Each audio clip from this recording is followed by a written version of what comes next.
रामपुर के जंगल में सुंदरी कबूतरी अपने पति जग्गू कौवा के साथ रहती थी। शादी के कुछ दिनों बाद सुंदरी कबूतरी एक बच्चे की मां बनती है। वो बहुत ही काली थी, जिस कारण सुंदरी उससे बिल्कुल भी प्यार नहीं करती थी। सुंदरी, अरे ओ सुंदरी, कब से टूनी रो रही है और तू है कि घर के काम पर लगी है। बहुत प्यार आ रहा है इस काली कलूटी पर, तो तुम ही इसके नखरे उठाओ। मेरे पास इसके लिए कोई समय नहीं जो मैं हर वक्त इसके पीछे पीछे लगी रहूं। ऐसा मत कर सुंदरी, इसके साथ ये तेरी ही बेटी है। अगर तू इसे माँ का प्यार नहीं देगी तो कौन देगा। जग्गू के बार बार कहने पर भी सुंदरी पर कोई ध्यान नहीं देती। इस तरह दिन गुजरते जाते हैं और सुंदरी फिर से एक बच्ची की माँ बन जाती है। सुंदरी की दूसरी बेटी बहुत ही प्यारी थी। वो अपनी उस बेटी का नाम टुनटुनी रखती है। टुनटुनी बड़ी हो जाती है और वो एक स्कूल जाने लगती है। टुनटुनी को स्कूल जाते देखकर टूनी चिड़िया अपनी माँ को कहती है, माँ मैं भी स्कूल जाऊँगी, मेरा नाम भी टुनटुनी के स्कूल में लिखवा दो। चुप कर, तू स्कूल जाकर क्या करेगी, घर में रह और घर के काम कर। अपना रंग देखा है, अगर तू स्कूल जाने लगी तो सारे बच्चे डर जाएंगे। सुंदरी कबूतरी की ये बातें जग्गू कौवा सुन लेता है और अगले दिन जग्गू टूनी का दाखिला टुनटुनी के स्कूल में करवा देता है। स्कूल में दोनों बहनों को एक साथ देखकर बच्चे चिढ़ाने लगते हैं। दीदी देख रही हो ना कैसे सारे बच्चे चिढ़ा रहे हैं। कल से तुम अकेली स्कूल आना जाना करना, मेरे साथ मत आना। अपनी बहन की ये बातें सुनकर टूनी चिड़िया बहुत दुखी होती है। समय बीतने लगता है और दोनों बहनों की पढ़ाई पूरी हो जाती है। एक दिन सुंदरी कबूतरी अपने पति से कहती है, सुनो जी, मैं सोच रही हूँ क्यों ना इन दोनों की शादी कर दी जाए, क्योंकि बड़ी हो चुकी हैं। हाँ सुंदरी, मैं भी यही बात सुन रहा था और मैं काफ़ी दिनों से यही बात सोच रहा था। मेरा एक दोस्त है, उसका एक बेटा विदेश में काम करता है। वो टूनी से अपने बेटे की शादी करना चाहता है। मज़े की बात तो ये है वो कल ही टूनी को देखने आ रहे हैं। अगले दिन कुछ पक्षी टूनी को देखने आते हैं। टूनी सबके लिए चाय लेकर आती है। उसका रंग देखकर रंगीली कवि कहती है, बहन जी वैसे तो सब ठीक है, लेकिन आपकी बेटी का रंग बहुत काला है। अगर आप छोटी बेटी का रिश्ता दे दें तो हम तैयार हैं। टुनटुनी चिड़िया शादी करके विदेश चली जाती है। अपने पापा को दुखी देखकर टूनी उनको कहती है, पापा आप क्यों दुखी होते हैं, मुझे अभी शादी नहीं करनी है, मुझे पढ़ाई करनी है।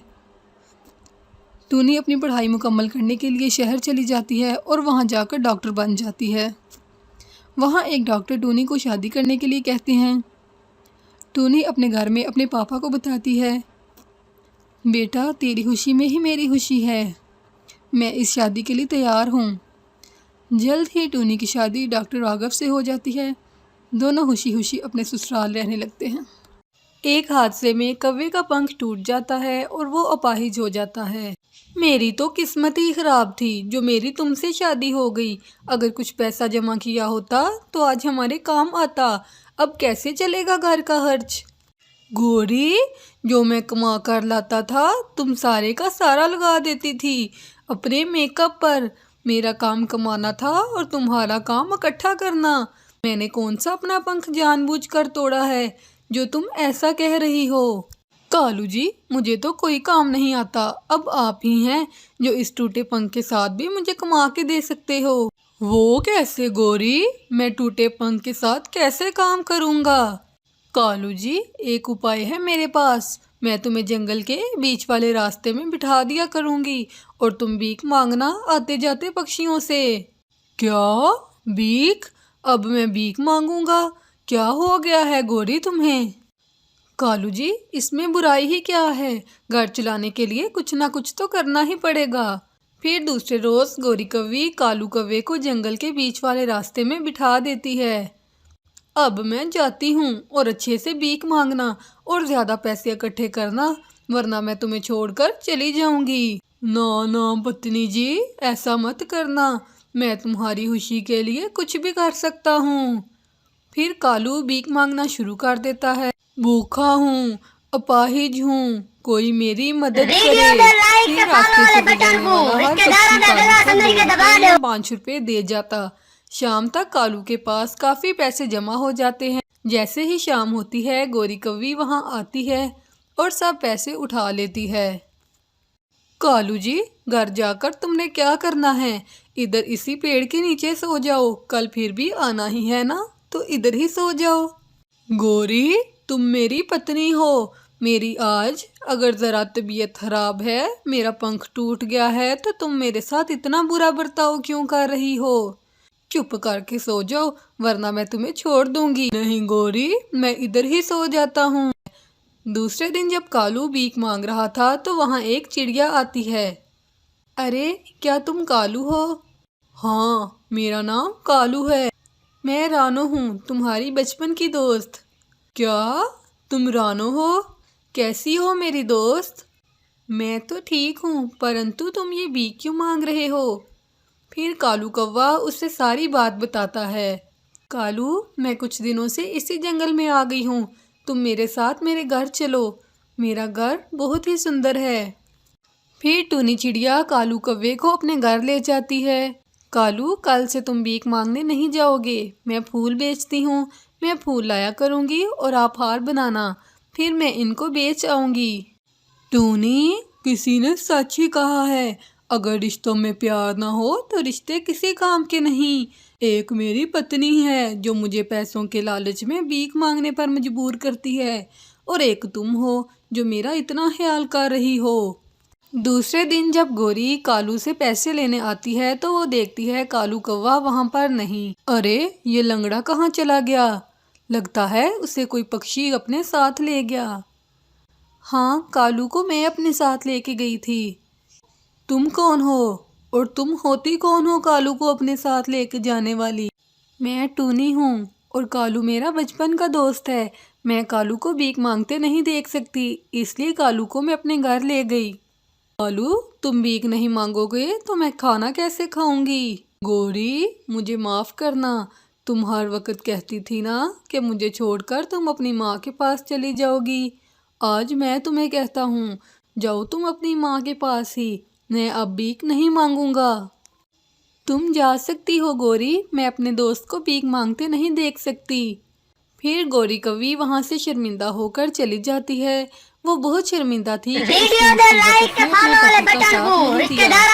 उसके बचपन की दोस्त थी, उसने कालू को घर भी दिया और इज्जत भी।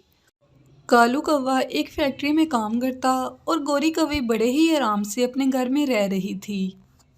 कालू जी, मैं तो सोच रही हूँ कि इस बार जग्गू का दाखिला एक बड़े से स्कूल में करा देते हैं। क्यों गौरी, इस स्कूल में क्या बुराई है? इतना होशियार तो है अपना जग्गू।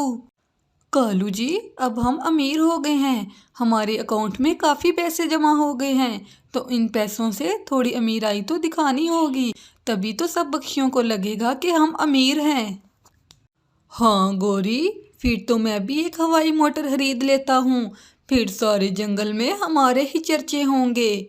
ऐसे बातें करके कालू कौवा एक हवाई मोटर खरीद लाता है। अरे कालू यार, ये हवाई मोटर तू किसकी ले आया? क्या मतलब है तुम्हारा कबूतर? ये हवाई मोटर मैं खरीद के लाया हूँ, वो भी अपने पैसों से। तुम्हारी तरह फारिग नहीं रहता, महीने के पूरे 50,000 कमाता हूँ। अरे कालू, मेरे कहने का वो मतलब नहीं था, आज से पहले तुम्हारे पास हवाई मोटर नहीं देखी तो इसलिए पूछ लिया। कालू भैया, ये तो बड़ी खुशी की बात है, आप अपनी ज़िंदगी में हमेशा तरक्की करें। अच्छा चिड़िया, अब मैं चलता हूँ, मुझे घर में काम है। कालू कौवा वहाँ से चला जाता है। तभी वहाँ एक बुजुर्ग कवि आ जाती है। माँ जी, आपको कहाँ जाना है? आप हमें बता दें, हम आपको वहाँ ले जाते हैं। कालू और गौरी मेरे बहू बेटे हैं, मुझे उनके घर जाना है। माँ जी, कालू और गौरी तो हमारे पड़ोसी हैं, हम आपको ले चलते हैं। चिड़िया उस बूढ़ी कवि को कालू कौवे के घर ले जाती है, पर अंतु गौरी कवि तो अपनी सास को देखकर चौंक गई थी। माँ जी, आप यहाँ अकेली कैसे आई? सब कुछ ठीक तो है? गौरी बहू, कल्लू बेटे की नौकरी छूट गई है, उसके घर में पैसों की बहुत तंगी है, तो मैंने सोचा कुछ दिनों के लिए मैं तुम्हारे पास आ जाऊं, जिससे उसका थोड़ा खर्च कम हो सके। कालू बेटा, शाम को आते हुए मेरे लिए चश्मे ले आना। ये चश्मे बहुत ख़राब हो गए हैं, मुझे ठीक से दिखाई भी नहीं देता।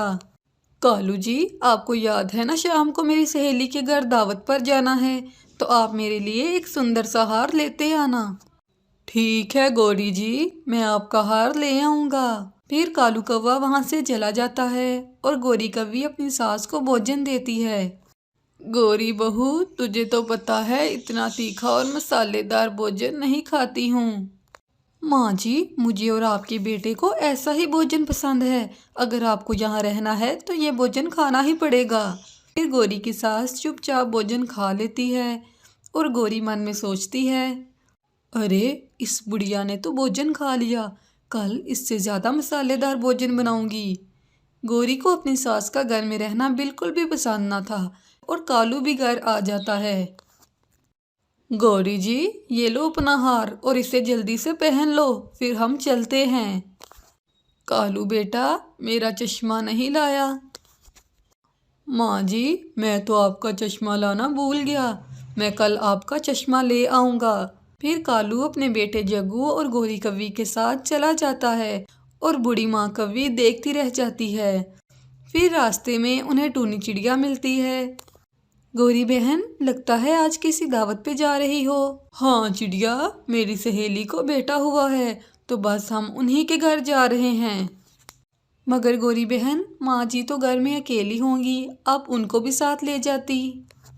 अरे चिड़िया, माँ जी को बाहर का खाना अच्छा नहीं लगता, वरना हमने तो कहा था। ऐसा कहकर कालू और गौरी वहाँ से चले जाते हैं और टूनी चिड़िया भी अपने घर आ जाती है। मैं ये खिचड़ी कालू भैया की माँ जी को दे आती हूँ, उसी बहाने उनसे मिल भी लूंगी। फिर टूनी चिड़िया कालू कौवे के घर वो खिचड़ी लेकर आ जाती है। माँ जी, आप ये गरम गरम खिचड़ी खा ले, ये मैं आपके लिए लाई हूँ। बेटी टूनी, तूने बहुत अच्छा किया जो तू यहाँ आ गई, मेरा घर में अकेले मन नहीं लग रहा था। फिर वो दोनों ऐसे बातें करने लगती हैं। ऐसे ही रात हो जाती है। अच्छा माँ जी, अब मैं अपने घर चलती हूँ, रात बहुत हो गई है। ऐसा कहकर टूनी चिड़िया अपने घर चली जाती है और माँ कौवी अपने घोंसले में सो जाती है। थोड़ी देर बाद कालू और गौरी भी घर आ जाते हैं। कालू जी, आपने देखा था कैसे सब मेरे हार की तारीफ कर रहे थे। हाँ गौरी जी, मैं वो हार सबसे ऊंची दुकान से लाया था। कालू जी, क्या आप सच में चश्मा लाना भूल गए थे। गौरी जी, मैं वो चश्मा लेने गया था, लेकिन वो बहुत महंगा था, इसलिए मैं नहीं लाया। और वैसे भी कुछ दिन की तो बात है, फिर माँ यहाँ से चली जाएगी। हाँ कालू जी, आपने बिल्कुल ठीक किया। वो दोनों ऐसे बातें कर रहे थे और बूढ़ी कौवी उनकी सारी बातें सुन रही थी। अगले दिन बूढ़ी कौवी घर से निकलकर एक पेड़ के नीचे उदास होकर बैठ जाती है। तभी वहाँ टूनी चिड़िया और कबूतर आ जाते हैं। माँ जी, आप यहाँ अकेले उदास होकर क्यों बैठी हैं। टूनी बेटी, गौरी और कालू को मेरा यहाँ रहना अच्छा नहीं लगता। वो दोनों मुझे 2 वक्त का खाना नहीं दे सकते और मेरी ज़रा भी इज्जत नहीं करते, इसलिए मैं यहाँ से जा रही हूँ। बूढ़ी माँ कौवी वहाँ से चली जाती है और ऐसे ही कुछ दिन गुजर जाते हैं। गौरी जी, आज से मैं काम पर नहीं जाऊँगा। क्यों क्यों कालू जी, आप काम पर क्यों नहीं जाओगे। गौरी, मैं जिस फैक्ट्री में काम करता था उन्होंने मुझे निकाल दिया है। कालू जी, अब घर का खर्च कैसे चलेगा और मैं अपनी सहेलियों के आगे क्या मुंह लेकर जाऊंगी। कालू और गौरी की सारी जमा पूंजी खत्म हो जाती है। फिर वो दोनों काम की तलाश में निकल पड़ते हैं।